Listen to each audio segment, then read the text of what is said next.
रवीश पाल सिंह हमारे सहयोगी इस वक्त हमारे साथ में जुड़ चुके हैं। रवीश, दतिया में जो प्रदर्शन चल रहा है उस पर पुलिस प्रशासन का जो रवैया है उसको देखकर तो यही लग रहा है कि नरोत्तम के लिए जो सरकार है उनके विचार उत्तम नहीं है।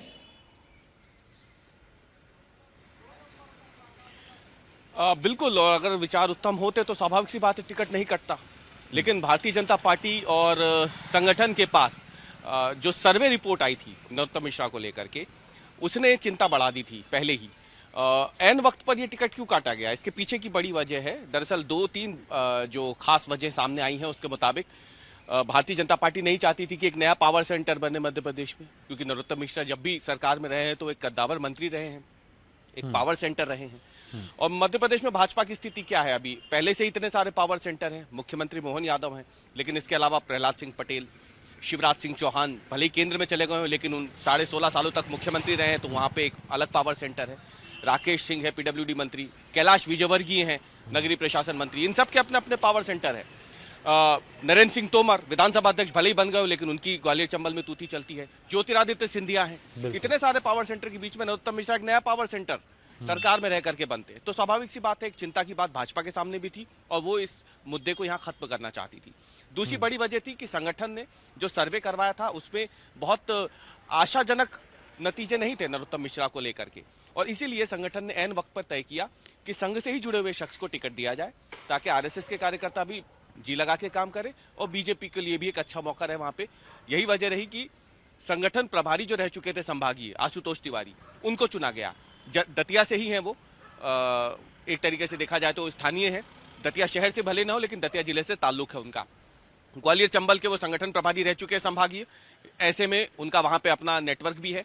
और दूसरा, नरोत्तम मिश्रा ब्राह्मण थे, एक ब्राह्मण का टिकट काटा गया तो दूसरे ब्राह्मण को ही टिकट दिया गया है, तो ऐसे में जातिगत समीकरणों को भी साधा गया है भाजपा की तरफ से। तो ऐसी कई सारी वजह थी जिससे नरोत्तम मिश्रा का टिकट कट गया। लेकिन ये प्रदर्शन बता रहा है कि नरोत्तम मिश्रा जो लंबे समय तक दतिया को जिन्होंने अपना गढ़ बनाया था और अपना एक नेटवर्क खड़ा किया था, वो तमाम लोग काफी ज्यादा आहत है इस बात से कि नरोत्तम मिश्रा को टिकट नहीं दिया गया। लेकिन रवीश, ये भी सच्चाई है कि नरोत्तम मिश्रा बागी बनकर यहां बगावत करेंगे या आत्मसमर्पण कर देंगे आला कमान के सामने, ये जरूर सब जानना चाहते हैं। शुक्रिया आपका हमारे साथ जुड़ने के लिए। तो नरोत्तम मिश्रा के समर्थकों में टिकट नहीं मिलने पर नाराजगी है, अब उनके समर्थक क्या कह रहे हैं वो भी सुनते हैं। आज हम लोग शांतिपूर्ण तरीके से अपने भारतीय जनता पार्टी के शीर्ष नेतृत्व से ये मांग कर रहे थे कि दतिया का जो टिकट हुआ है वो पुनः वापस लिया जाए और नरोत्तम मिश्रा जी को टिकट दिया जाए। नरोत्तम मिश्रा जी दतिया की आम जन की आवाज है, जनता की आवाज है, हम सब की आवाज है, दतिया के विकास के पुरोधा है। हम संवैधानिक रूप से अपनी मांग रख रहे थे। हम लोगों ने पूरी रात रामधुन गा के भारतीय जनता पार्टी के शीर्ष नेतृत्व से मांग की है कि हमारा टिकट हुआ है, नरोत्तम मिश्रा जी को पुनः टिकट दिया जाए। लेकिन पुलिस प्रशासन, पुलिस अधीक्षक, दतिया कलेक्टर की बर्बरता देखिए कि हम लोगों को दतिया के देश के इतिहास में, भारत के इतिहास में पहली बार ऐसा हुआ है कि भाजपा के कार्यकर्ताओं को भाजपा कार्यालय में पुलिस प्रशासन ने कैद कर दिया। लेकिन हम सब लोग आज भी सड़कों पे हैं। जब तक डॉक्टर नरोत्तम मिश्रा जी को टिकट नहीं मिलेगा हम लोग चक्का जाम करेंगे, हम लोग सड़कों पे उतरेंगे। भाजपा जिंदाबाद, नरोत्तम मिश्रा जिंदाबाद। और इस वक्त दतिया में बीजेपी दफ्तर के बाहर तनाव है, लिहाजा वहां पर भारी संख्या में सुरक्षा बल तैनात है। और ज्यादा जानकारी दे रहे हैं वहां से हमारे संवाददाता अशोक शर्मा। इस समय खड़ा हूं भाजपा कार्यालय के बाहर।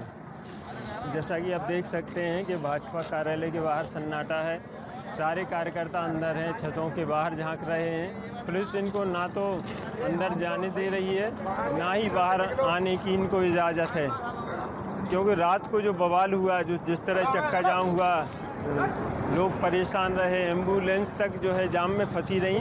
इसके बाद पुलिस ने सुबह 5 बजे करीब पुलिस बल ने बल प्रयोग करके इन लोगों को यहाँ से हटाया। उसके बाद कुछ अंदर हैं जबकि कुछ कार्यकर्ता भागकर अपने घर पहुँच गए हैं। लेकिन पुलिस बल अभी भी मोर्चा संभाले हुए है। सारे पुलिस के अधिकारी यहाँ पर, जैसा कि आप देख सकते हैं, ये एडिशनल एसपी, एसडीओपी सारे यहाँ पर बैठे हुए हैं, क्योंकि ये रात भर से थे और काफ़ी थकान महसूस करते रहे हैं। इसके बाद ये सारे अधिकारी यहाँ पर बैठे हुए हैं। पुलिस का कहना है अब किसी भी तरह की कोई भी ना तो चक्का जाम होने दिया जाएगा, ना ही लॉ एंड ऑर्डर की कोई स्थिति बन पाएगी। तो दतिया के पुलिस अधीक्षक ने कहा है, यानी एसपी ने कहा है कि प्रदर्शनकारियों के खिलाफ कार्रवाई की जा रही है। एसपी मयूर खंडेलवाल ने आज तक से खास बातचीत की, वो आपको सुनाते हैं। बताइए क्या क्या हो रहा है यहाँ कार्यालय? यहाँ पर ये लोग बार बार पथराव पुलिस पर करने की कोशिश करें, ये जबकि ये हुआ है कि बार बार पुलिस समझाइश दे रही है कि आप या तो गिरफ्तारी दें या फिर यहाँ क्षेत्र यहाँ पे छोड़ के चले जाएं, किसी भी सूरत में यहाँ पे जाम ना करें। परंतु ये लोग नहीं मान रहे हैं, अभी भी पथराव कर रहे हैं, इसलिए तत्काल इन पे कुछ लोगों पर गिरफ्तारी कर ली गई है। अभी भी इनको फिर समझाइश दी जाएगी बार बार, या तो गिरफ्तारी दें या शांति से यहाँ से चले जाएं। वो लोग कह रहे हैं लाठीचार्ज भी हुआ था अभी सुबह, क्या? नहीं, किसी तरह का लाठीचार्ज नहीं हुआ है। पूरा इन्होंने बहुत पथराव किया, जिसमें लगभग हमारे 6 से अधिक पुलिसकर्मी गंभीर रूप से घायल हुए हैं। खुद मुझे एडिशनल एसपी को चोट लगी है, और इसके अलावा इन्होंने कई गाड़ियाँ तोड़ी है, हमारी कुछ गाड़ियों को पलटा दिया है। इसके बाद भी हम लोगों ने सिर्फ अश्रु गैस का उपयोग किया है और अपना डोमिनेंस दिखाया है, परंतु इनके द्वारा लगातार फिर